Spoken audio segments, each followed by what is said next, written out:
10 priežasčių, dėl kurių tu privalai dalyvauti krikštynuose.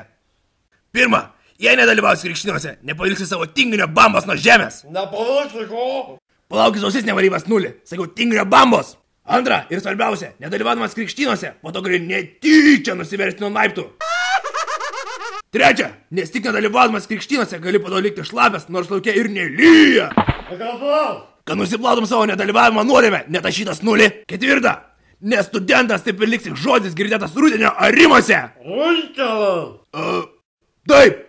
Penkta, ir labai svarbu, tu taip ir neišmoksi dirbti komandoje. A komanda. Ta pati. Šešta, nes nedalyvaudamas krikštynuose, praleistos adrenalindozės neįgaus net bandydamas pasimylėti su širšiu aviliu. Kalva. Septinta, nes nedalyvaudamas krikštynuose prarasi galimybę paganyti ne tik akis, bet ir rankas ten, kur nesueina. Kur? Spamatys krikštynuose. Aštunta, nes jei nedalyvausi krikštynuose, neturėsi galimybę sudalyvauti jėgiškiausiame after party. After kur? Party, tu žalčio kanopa. Devinta, nes jei nedalyvausi krikštynuose, taip ir toliau liksi įsikibęs savo mamytės sijono.